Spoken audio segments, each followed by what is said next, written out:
जय श्री राधे दोस्तों, केपी की वाणी चैनल में आपका स्वागत है। माता रानी का आशीर्वाद पाने हेतु कमेंट में जय माता दी अवश्य लिखे। वहीं अगर आप महाकाल के भक्त हैं, कमेंट में हर हर महादेव अवश्य लिखे। यकीन जानिए माता रानी संग महादेव की कृपा आप पर और आपके पूरे परिवार पर अवश्य बरसेंगी और आप सपरिवार स्वस्थ एवं सुखी रहेंगे। साथ ही आपकी सभी मनोकामनाएं यथाशीघ्र अवश्य ही पूर्ण हो जाएंगी। दोस्तों, आज की वीडियो में आपको नवंबर महीने में जिन राशि के जातकों के विवाह के योग है और सावन के महीने में उनके सगाई के योग है और सावन से लेकर नवंबर के मध्य उनके सगाई के योग 100% है और नवंबर महीने में उनकी शादी निश्चित ही हो जाएगी, उसकी जानकारी दूंगा। साथ ही आपको कुछ प्राथमिक जानकारी भी दूंगा। इसके अलावा सावन महीने में क्या आप विशेष उपाय कर सकते हैं जिससे भगवान शिव प्रसन्न हो जाएंगे, उसकी भी जानकारी दूंगा। उससे पहले मैं आपको बता दूं कि अगर आप पहली बार केपी की वाणी चैनल पर विजिट कर रहे हैं तो चैनल को सब्सक्राइब अवश्य करें, साथ ही बेल आइकन को प्रेस अवश्य कर लें ताकि आपको सभी प्रकार की जानकारी नोटिफिकेशन के जरिए प्राप्त हो सके। आपको बता दें, केपी की वाणी एकमात्र ऐसा चैनल है जिस पर विवाह संबंध की जानकारी विस्तार से दी जाती है। इसमें आपको आपकी शादी कब होगी, कहाँ होगी, कैसे होगी, किससे होगी, किस दिशा में होगी, कितनी दूरी पर होगी, किस नाम से होगी, किस राशि से करनी चाहिए, जीवन साथी का रंग रूप स्वरूप स्वभाव और उनका करियर कैसा रहेगा, आपका करियर कैसा रहेगा।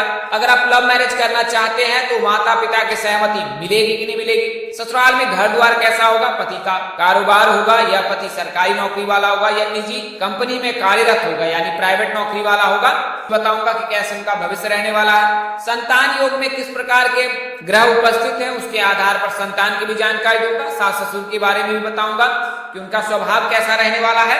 तो ये सभी जानकारी जो है आप केपी की वाणी से कुंडली मिलान करा के, कुंडली विश्लेषण करा के, कुंडली बनवा कर प्राप्त कर सकते हैं। इसके लिए मामूली शुल्क ली जाती है जिसे आप मेहनत आना समझ सकते हैं। हमारी पूरी टीम इसमें कार्यरत है। इसके लिए जो है मामूली शुल्क मेहनताना के रूप में ली जाती है। तो आप 8521835670 पर संपर्क कर सकते हैं। 8521835670 इस नंबर पर आप केपी की वाणी से संपर्क कर सकते हैं। वहीं ऐसे जातक जिनकी शादी होने वाली है, जिनकी शादी तय हो चुकी है, तय होने वाली है, वहीं ऐसे जातक जिनकी शादी हो चुकी है वे भी अपनी कुंडली मिलान अवश्य करा ले। अगर कुंडली मिलान नहीं हुई है तो इससे आपके वैवाहिक जीवन की जानकारी अवश्य ही प्राप्त हो जाएगी कि आपका वैवाहिक जीवन कैसा रहने वाला है। तो आप केपी की वाणी से भी कुंडली मिलान करा सकते हैं और वैवाहिक जीवन की संपूर्ण जानकारी ज्ञात कर सकते हैं। इसके अलावा आप अपने नजदीक के किसी प्रकार पंडित व ज्योतिष से भी संपर्क कर सकते हैं। गुरुवार का व्रत करने के पश्चात भी विवाह नहीं तय हो पा रहा है तो नाम तो मुझे ज्ञात नहीं है, पर मैं आपको बताना चाहूंगा कि कुंडली में 5 प्रकार के दोष लगते हैं और अगर कुंडली में किसी प्रकार का कोई एक दोष भी लगा है तो उसका निवारण अनिवार्य होता है और अगर निवारण करा लेते हैं तत्पश्चात शीघ्र शादी हो जाती है। अन्यथा आपने जो व्रत किया है वो उसका फल निष्फल नहीं होगा, अवश्य प्राप्त होगा, देर से प्राप्त होगा लेकिन अवश्य प्राप्त होगा। हालांकि आप जो है प्रकांड पंडित व ज्योतिष से संपर्क कर ले और उनसे सलाह ले कि आपकी कुंडली में किस प्रकार के दोष लगे हैं और अगर दोष लगे तो उसका निवारण करा लीजिए। यकीन जानिए आपको अवश्य ही फायदा होगा। अन्य जातक को भी मैं सलाह देना चाहूंगा कि अगर आपकी कुंडली बनी हुई है या नहीं बनी हुई है, बनी हुई है तो भी विश्लेषण करा सकते हैं, नहीं बनी हुई तो बनवा कर आप विश्लेषण अवश्य करा लें और उसका निवारण अवश्य करा ले उस दोष का। 5 प्रकार के दोष लगते हैं। मंगल दोष लगते हैं, काल सर्प दोष लगते हैं, पित्त दोष लगते हैं, अंगारक दोष लगते हैं, गुरु चंडाल दोष लगते हैं। ये 5 प्रकार के जो दोष हैं विवाह में बाधक होते हैं। गुरु शुक्र की युति लग जाए, मंगल शुक्र की युति लग जाए, बुध शुक्र की युति लग जाए तब भी दोष लगता है और इन परिस्थिति में भी विवाह में देर होती है। इसके अलावा शनि और केतु के रहने पर शादी में देर होती है अगर विवाह में ये ग्रह उपस्थित है तो इसका आप विश्लेषण अवश्य करा लें। आप कि जो भी समस्याएं हैं वो स्वतः दूर हो जाएंगी। हालांकि आपको बता दें कि गुरुवार के व्रत करने से 1 नहीं 2 नहीं बल्कि कई फायदे होते हैं और इनमें सर्वप्रथम तो विवाह के योग बनते हैं अविवाहित जातक के। द्वितीय जो है सरकारी नौकरी के योग बनते हैं। अगर लड़की हैं तो जीवन साथी के कैरियर और कारोबार में मन मुताबिक सफलता मिलती है। तृतीय जो है विवाह उपरांत जो है वैवाहिक जीवन जो है तो सुखमय तो बीतता ही है, साथ ही शीघ्र संतान प्राप्ति के योग बनते हैं। संतान भी पुत्र रत्न प्राप्ति के योग बनते हैं। तो मंगल और गुरुवार का अगर व्रत आप करती हैं तो इसका फल निष्फल बिल्कुल नहीं होता है, तो आप यकीन जाने। आइए वीडियो में आगे बढ़ते हैं। तो पहले मैं आपको बता देता हूं कि राशि परिवर्तन किस प्रकार हो रहा है वर्तमान समय में। जैसा कि आपने पिछले वीडियो में भी देखा है कि शुक्र सूर्य सभी राशि जो है सिंह राशि में प्रवेश करेंगे और शुक्र जो है सिंह राशि में प्रवेश कर चुके हैं सावन महीने में। आने वाले समय में कर्क राशि में फिर विराजमान हो जाएंगे। बुध वर्तमान समय में कर्क राशि में ही विराजमान है और मंगल जो है सिंह राशि में विराजमान है। इसके अलावा जो है वर्तमान समय में गुरु मेष राशि में विराजमान है, आने वाले समय में भी मेष राशि में रहेंगे। लेकिन 30 अक्टूबर के पश्चात जो ग्रहों का जो है परिवर्तन वो जातकों के विवाह के योग बनाएगा। जैसे 30 अक्टूबर को राहु केतु राशि परिवर्तन करेंगे और राहु केतु के राशि परिवर्तन से क्या होगा कि कन्या राशि और मीन राशि के जातकों के लिए शुभ योग बनाएगा। इसके अलावा 4 अक्टूबर को जो है 4 नवंबर को जो है शनि मार्गी हो जाएंगे। उससे पहले एक दिन 3 नवंबर को जो है शुक्र कन्या राशि में प्रवेश कर जाएंगे। कन्या में शुक्र नीच के होते हैं, लेकिन अगर आप भगवान शिव जी की पूजा उपासना सावन के महीने में श्रद्धा भाव से करते हैं तो आपको अवश्य फायदा होगा। तो यह तो मैंने आपको जानकारी दी है ग्रहों के राशि परिवर्तन की जो नवंबर महीने में बन रहे। वर्तमान समय के मैंने सावन के सगाई के लिए भी बताए हैं। आइए अब मैं आपको कुछ प्राथमिक जानकारी देता हूँ। तो यह जानकारी अवश्य ज्ञात कर लेनी चाहिए, क्योंकि वर्तमान समय में जो है संस्कार नाम मात्र के रह गए हैं। व्यक्ति जो है पूजा पद्धति में जो है संस्कार के नियमों का पालन पूरी तरह से नहीं करते। तो वर्तमान समय में जैसा आपने पढ़ा भी होगा, वीडियो में देखा होगा, 16 संस्कार किए जाते हैं। कुछ संस्कार ही रह गए हैं जिनको किया जाता है। लेकिन विवाह में अगर आप इन विधि विधानों का अवश्य पालन करते हैं, पूरी तरह से पालन करते हैं, निष्ठा पूर्वक पालन करते हैं, तो यकीन जानिए कि जो जातक होते हैं उनका वैवाहिक जीवन सुखमय रहता है। तो आइए इसके बारे में कुछ प्राथमिक जानकारी देता हूं। तो 2 कन्या का विवाह एक समय में हो सकता है, परंतु एक साथ नहीं हो सकता है। कई जातकों को आपने देखा होगा कि 2 अगर बहनें हैं, 2 लड़कियां हैं, तो दोनों लड़कियों की एक साथ शादी कर देते। तो ऐसा बिल्कुल ही ना करें। वैवाहिक कार्यक्रम में दोनों साथ में निषेध है शास्त्र में, तो वर्ष भेद अनिवार्य है। एक समय में 2 शुभ कर्म करना उत्तम नहीं होता है। मतलब एक समय में 2 शुभ कार्य करना सही नहीं होता है, शास्त्रों में ऐसा कहा गया है। कन्या विवाह के अनंतर पुत्र का विवाह हो सकता है, यानी कि अगर लड़की का विवाह कर देते हैं, लड़के का विवाह करना चाहते हैं तो लड़की के पश्चात लड़के का विवाह कर सकते हैं। लेकिन अगर पुत्र यानी लड़के का विवाह कर देते हैं तो उसके पश्चात आपको लड़की का विवाह जो है उस वर्ष तो बिल्कुल नहीं करें। 1 वर्ष जो है उसका अंतर अवश्य रखें और फिर अगले वर्ष में लड़की का विवाह करें। जुड़वा भाई बहनों का विवाह एक साथ करना भी सही नहीं होता, उसमें भी वर्ष भेद अनिवार्य है। अगर ऐसा नहीं करते हैं तो जो वैवाहिक जीवन है वो सुखमय नहीं रहता है। समान गोत्र में विवाह नहीं करना चाहिए। कई जातक हैं प्रेम प्रसंग में पड़ जाते हैं, गोत्र का ध्यान नहीं रखते हैं, माता पिता भी विवश हो जाते हैं और उनका विवाह करा देते हैं। तो ऐसा बिल्कुल ना करें। समान गोत्र और समान प्रवर वाली जो है जातकों में विवाह नहीं होना चाहिए। विवाह के पश्चात 1 वर्ष तक जो है पिंडदान नहीं करना चाहिए, मृतका स्नान नहीं करना चाहिए, तिल तर्पण नहीं करना चाहिए, तीर्थ यात्रा नहीं करना चाहिए, मुंडन नहीं करनी चाहिए और प्रेतानुगमन आदि नहीं करना चाहिए। विवाह में छींक का भी दोष नहीं लगता है। अगर कोई वैवाहिक कार्यक्रम शुभ कार्य हो रहे उसमें कोई छींक देता है तो उसका दोष नहीं लगता है। विवाह में चरण स्पर्श का भी दोष नहीं लगता है। जाने अनजाने बड़े छोटों से पैर लग जाए तो वैवाहिक कार्यक्रम में इसका दोष नहीं लगता है, इसका अवश्य ख्याल रखें। विवाह में षष्ठी, अष्टमी, दशमी तथा शुक्ल पक्ष की प्रतिपदा ये तिथि निषेध है, इसका अवश्य ख्याल रखें। इन दिनों में विवाह बिल्कुल भूल कर भी निश्चित या निर्धारित ना करें। मंगलवार के दिन का तो चयन बिल्कुल ना करें। विवाह के 1 दिन या पहले या बाद में अपने अपने घरों में कन्या के पिता और वर के पिता जो है स्त्री कन्या पुत्र सहित मंगल स्नान अवश्य कर लेना चाहिए। तो इससे जो है विवाह में सभी परेशानी जो है दूर हो जाती है। वहीं आपको सावन महीने में क्या करना है, तो सावन जो है शिव जी का वार, सावन जो है शिव जी को समर्पित होता है महीना और इस महीने में शिव जी की जितनी भी भक्ति की जाए कम है। अगर आपके पास पर्याप्त समय नहीं मिलता है तो ओम नमः शिवाय हर हर महादेव भी आप बोलो।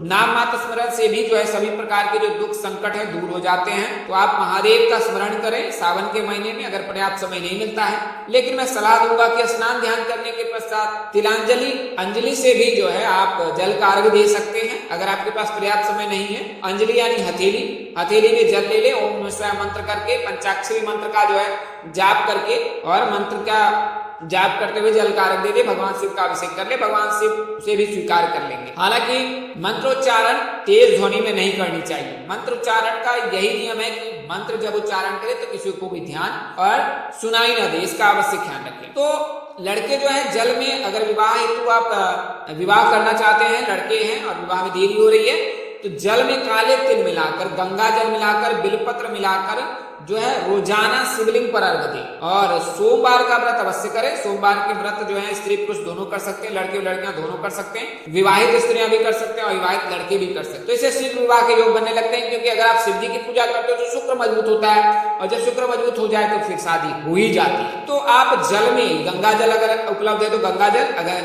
आपकी आर्थिक स्थिति ठीक है तो दुग्धाभिषेक करें। दूध में काले तिल डालकर जो है शहद और सुगंध डालकर जो है आप शिव जी का अभिषेक करें और उस समय ओम नमः शिवाय यानी पंचाक्षरी मंत्र का जाप करें तो यकीन जानिए आपको शिव जी की कृपा अवश्य प्राप्त होगी। इसके अलावा जो है लड़कियां सावन सोमवार के दिन, कुमारी लड़कियां जो है जल्दी विवाह के लिए स्नान ध्यान करने के पश्चात आचमन करें, आचमन कर अपने आप को शुद्ध कर ले। इसके बाद पीले रंग के वस्त्र धारण करें, नंगे पांव जो है आप शिव मंदिर जाएं और भगवान शिव जी की पूजा उपासना करें गंगा जल या दुग्धाभिषेक से, यानी कि दुग्ध से जो है भगवान शिव का अभिषेक करें। और इस समय आपने भी जो है पंचाक्षरी मंत्र ओम नमः शिवाय का जाप करना है, इससे आपके शीघ्र विवाह के योग बनेंगे। सावन सोमवारी का व्रत अवश्य रखें। वहीं जलाभिषेक कर सकते हैं, जैसा मैंने आपको बताया कि रोजाना प्रतिदिन आप जो है भगवान शिव का जलाभिषेक करें और जलाभिषेक करने के समय जो है अगर आपके पास सुविधा है, समय है, तो कम से कम 108 बेलपत्र भगवान शिव जी को चढ़ाएं और हर बार आप ओम नमः शिवाय मंत्र का जाप करें, इससे अवश्य फायदा होगा। इसके अलावा अगर शीघ्र विवाह करना चाहते हैं तो ओम पत्नी मनोरमा देही मनोवृत्त सारिणी तारिणी दुर्ग संसार सागर से कुलोद्भवां, तो इस मंत्र का जाप लड़के करने हैं, लड़के नहीं करने हैं। अगर आप अविवाहित हैं तो इस मंत्र का जाप करें। वहीं लड़कियां जो हैं, हे गौरी शंकरार्धांगिनी यथा त्वं शंकर प्रिया तथा मम कुरु कल्याणी कांत कांताम सुदुर्लभाम, तो इस मंत्र का भी जाप लड़कियां कर सकती हैं। इसके अलावा कात्यायनी महामाई महायोग निधीश्वरी नंद गोप सुतम देव पति में कुत्तई नमः, इस मंत्र की जो है जाप लड़कियां करें। ओम सुभागमय च विद्महे काम मालाय धीमहि तन्नो गौरी प्रचोदयात्, तो इस मंत्र का जाप आपने करना है। और अगर आप इस मंत्र का जाप रोजाना स्नान ध्यान करने के पश्चात पूजा के समय करती हैं तो यकीनन आप मानिए कि आपको शीघ्र सफलता प्राप्त होगी, शीघ्र आपके विवाह के योग बनेंगे और सभी प्रकार के जो हैं दोष वो दूर हो जाएंगे। लड़कियां भी जल में काले तिल मिलाकर शिवलिंग पर अवश्य अर्घ दें, आपके विवाह के योग इसी वर्ष से अवश्य बन जाएंगे।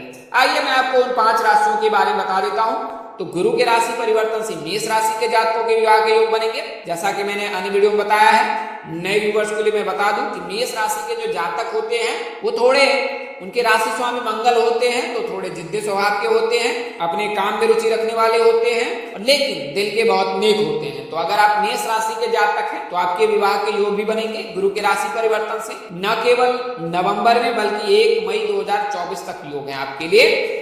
और जो है रिश्ता आपके लिए जो है दक्षिण दिशा से आ रहा है आने वाले समय में, और दक्षिण दिशा से आपके जो है संबंध स्थापित हो सकते हैं। रिश्ते जो है आपके दक्षिण दिशा में स्थापित होने के योग बन रहे हैं। और बात करें नाम अक्षर की तो पी नाम के जातक हो सकते हैं, आर नाम के जातक हो सकते हैं या एव नाम के जातक हो सकते हैं। अगर आप मेष राशि के जातक हैं तो आप रोजाना जल में काले तिल मिलाकर शिवलिंग पर अर्घ दें। सावन के महीने में सगाई के तो योग है ही, और 1 नवंबर के पश्चात तो आपके लिए शुभ योग है, 100% शादी के योग। अगली जो राशि कर्क राशि है, तो जैसा कि आपको पता है मैं बता देता हूं कि गुरु जो है कर्क राशि में उच्च पे होते हैं, लेकिन वर्तमान समय में शनि की ढैया चल रही है। शनि की ढैया में रहने पर अगर शनि की दृष्टि पड़ जाए, शनि की ढैया रहे तो, और गुरु की दृष्टि पड़ जाए तो विवाह के योग बनता है। तो कर्क राशि के जातकों के लिए भी इस वर्ष विवाह के योग है।